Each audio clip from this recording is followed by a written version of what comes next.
안녕하세요. 유상민 목사입니다. 오늘은 제 마음이 좀 편치가 않았습니다.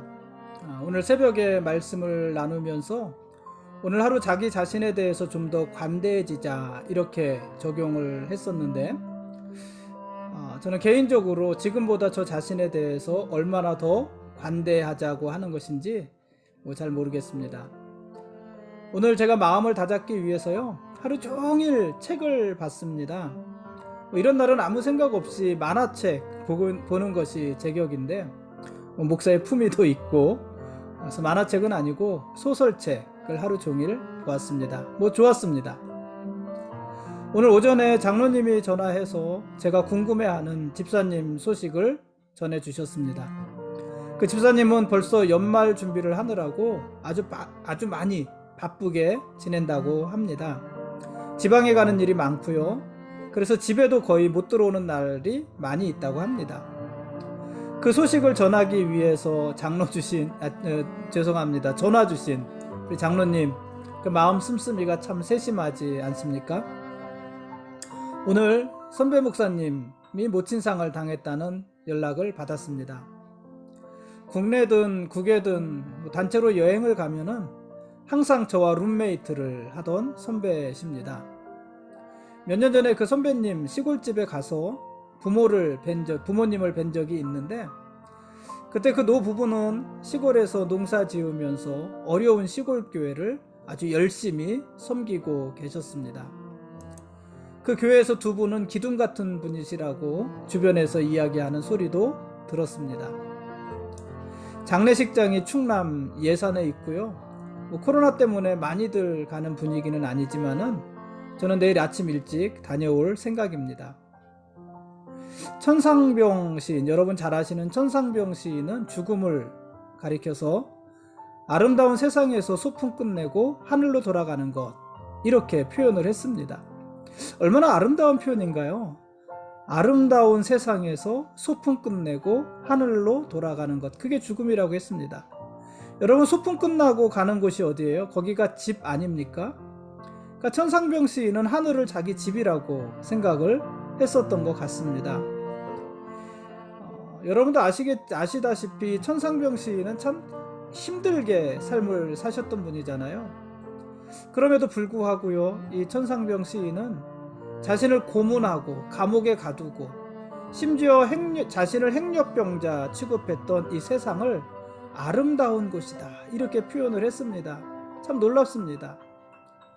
또 이 천상병 시인은 고문을 당하고 그 고문의 후유증으로 인해서 각종 병고에 아주 힘든 평생을 살았는데, 자기가 살아온 그 평생 힘들었던 삶을 가리켜서 소풍이다, 이렇게 동화적으로 표현을 했습니다. 그것도 놀랍습니다.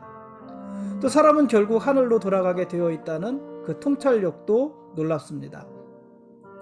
아무튼 천상병 시인이 죽음을 아름다운 세상에서 소풍을 끝내고 하늘로 돌아가는 것, 이렇게 말을 하셨으니까 소풍 가신 분, 소풍을 끝내고 집에 가신 분 찾아뵙는 것 아니겠습니까? 어쨌든 내일 소풍 가는 마음으로 충남 예산에 다녀오려고 합니다. 오늘 말씀 보시겠습니다. 오늘 읽을 말씀은 누가복음 5장과 6장 말씀입니다.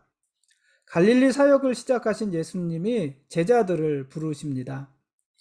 예수님의 말씀에 순종해서 만선의 기적을 체험한 시몬 베드로는 자신을 죄인이라고 고백합니다. 또 그 후 시몬 베드로는 다른 동료들과 함께 자기의 모든 것을 다 버리고 예수님을 따랐습니다. 사실 예수님을 만나기 전에 이 시몬 베드로의 꿈은요, 더 많은 물고기를 잡는 것이었습니다. 왜냐, 그가 고기 잡는 사람이었잖아요. 어부였잖아요. 항상 그의 꿈은 더 많은 물고기를 잡는 것이고, 항상 만선하는 것이 그의 꿈이었습니다. 그런데 그가 예수님을 만나는 순간 그 꿈을 이루었습니다. 예수님 말씀대로 깊은 곳에 그물을 던지자 그물이 찢어질 정도로 많은 물고기가 잡힌 것입니다. 꿈을 이룬 것 아닙니까? 만선을 한 것입니다.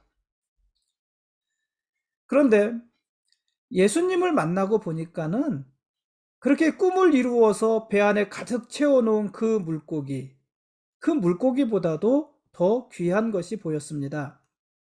그래서 베드로는요, 기껏 잡은 물고기와 평생 자기의 밥줄이 되어줬던 배와 그물을 모두 버리고 다른 사람들과 함께 예수님을 쫓았습니다.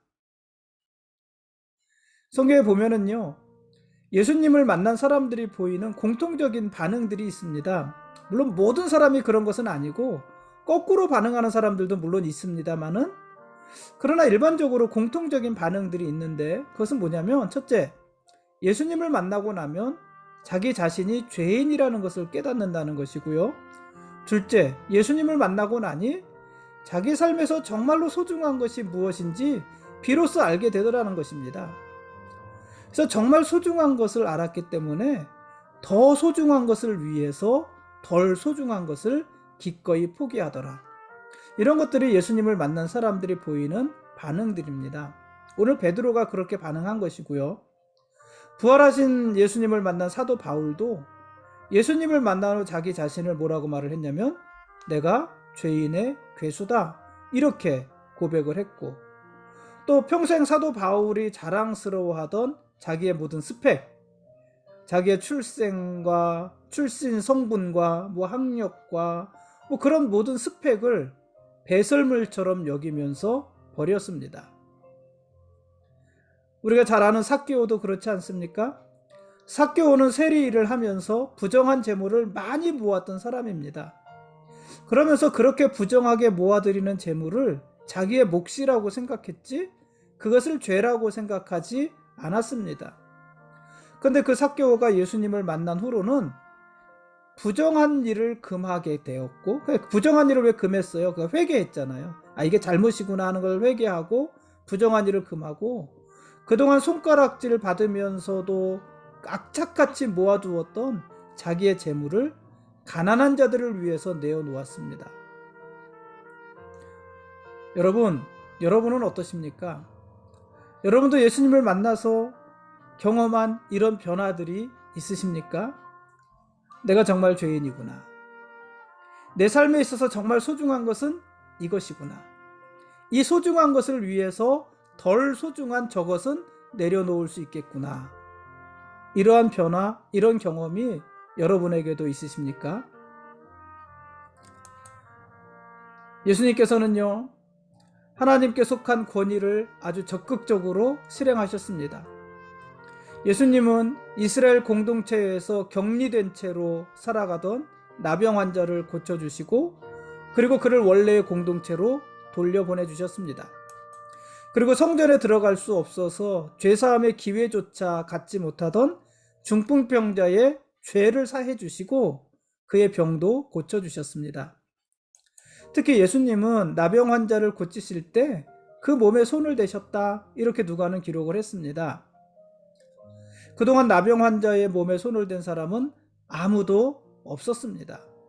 왜냐하면 나병 환자와 접촉하는 순간 자기도 나병 환자처럼 부정해지는 것이었기 때문에 그렇습니다. 부정해지기 때문에 그렇습니다.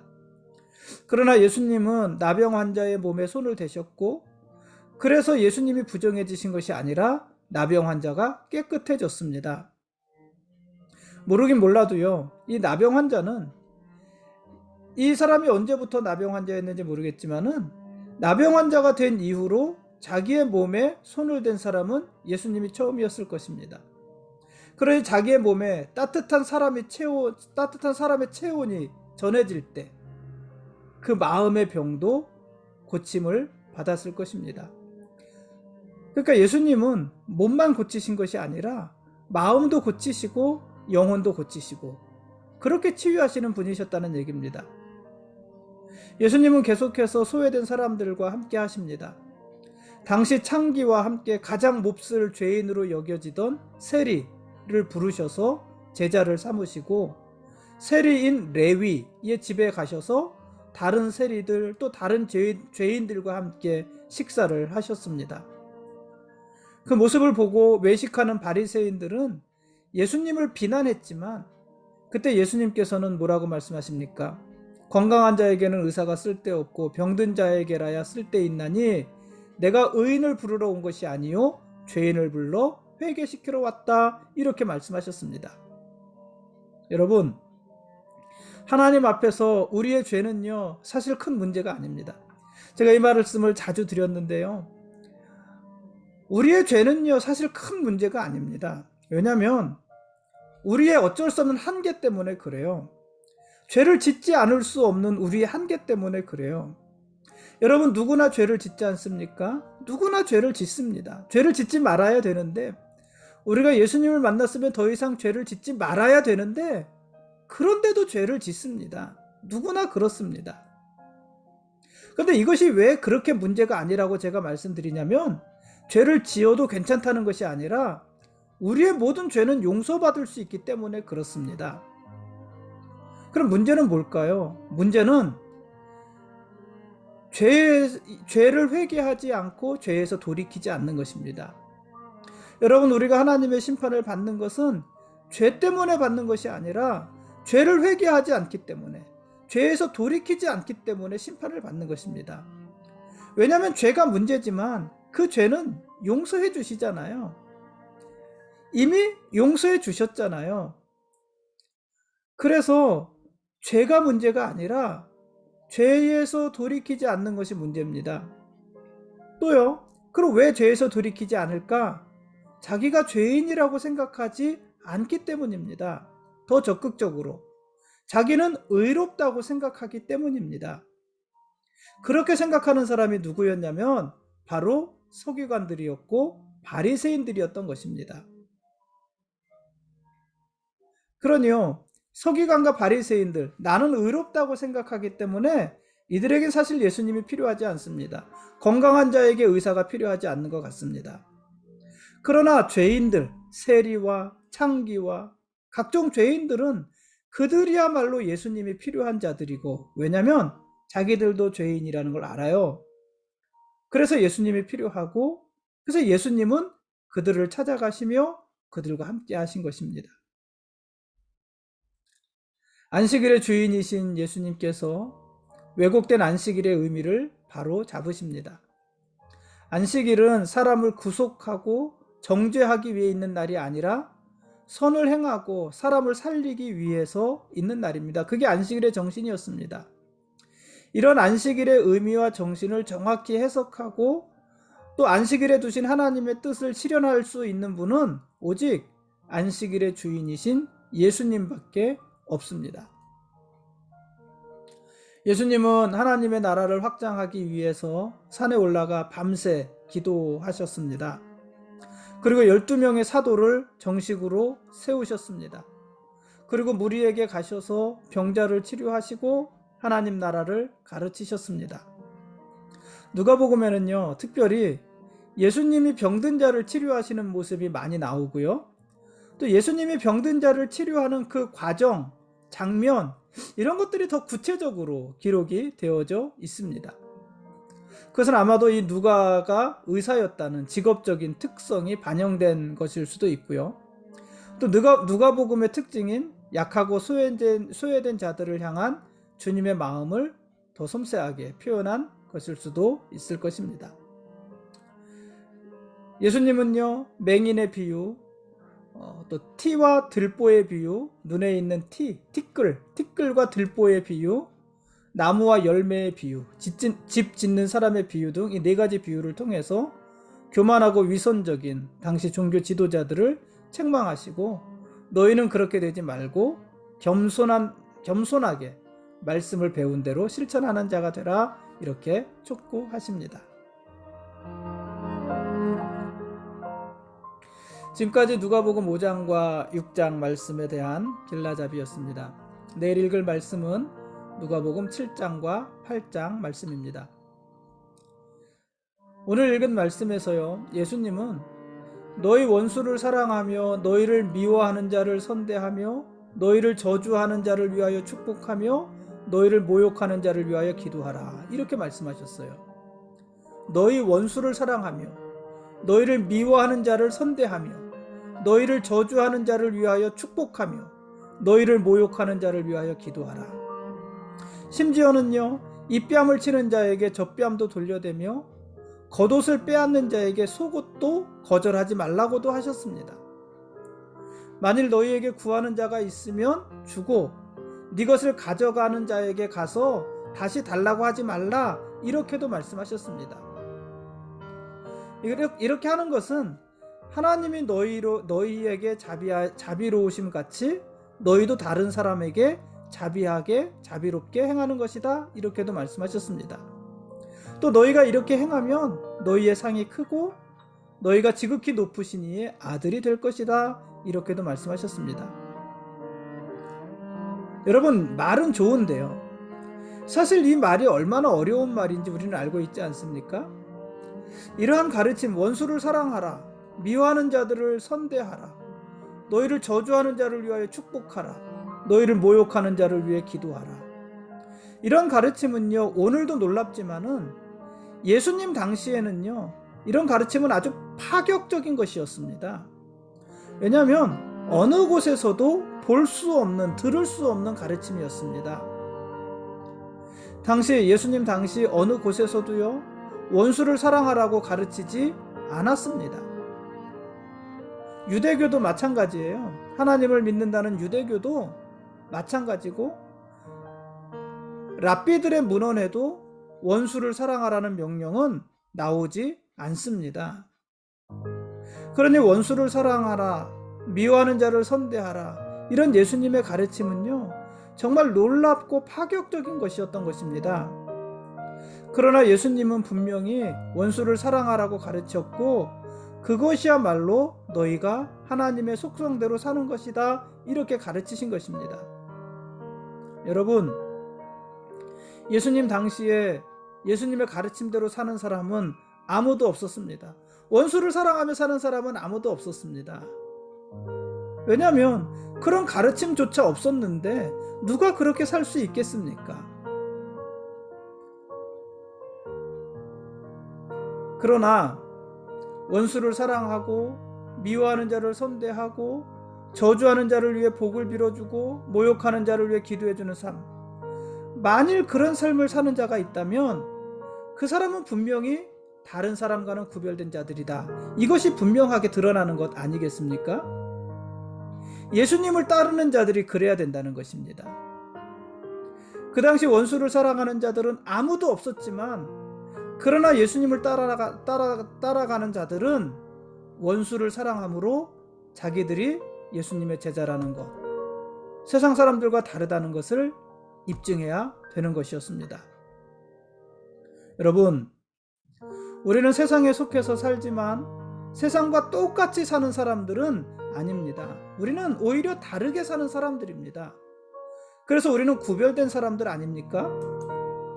우리는 세상이 웃을 때 우는 자들이고, 세상이 우는 일로 인해 웃을 수 있는 자들입니다. 우리는 세상이 사랑하는 것을 미워하고, 세상이 미워하는 것을 사랑하며 사는 사람들입니다. 그렇게 우리는 구별된 사람들인 것입니다. 그러므로 여러분, 하나님께 성실하듯이 사람들에게도 성실하십시오. 하나님께 진실히 행하듯이 사람에게도 진실하게 행하십시오. 특히 세상의 연약한 자들에게 함부로 하지 마십시오. 하나님의 마음과 또 하나님의 시선이 그들 가운데 머물러 있기 때문입니다. 그러므로 여러분, 넘어진 자가 있으면 일으켜 주시고, 목마른 자가 있으면 마실 것을 주십시오. 그게 옳은 것입니다. 세상에서는 그렇게 사는 것이 손해보는 일일 수 있지만 하나님 앞에는 그것이 옳은 일이고, 하나님께서는 그렇게 살아가는 자들을 위해 상을 준비하실 것입니다. 오늘은 여기까지 하겠습니다. 오늘은요 좀 너무 늦었어요. 일단 늦었고 또 좀 불편함이 있었습니다. 제가 준비하는 과정과 또 이것을 말하는 과정도 좀 불편함이 있었습니다. 내일은 잘하겠습니다. 예수님이 우리의 왕이십니다. 그리고 우리는 그분의 거룩한 백성들입니다. 고맙습니다.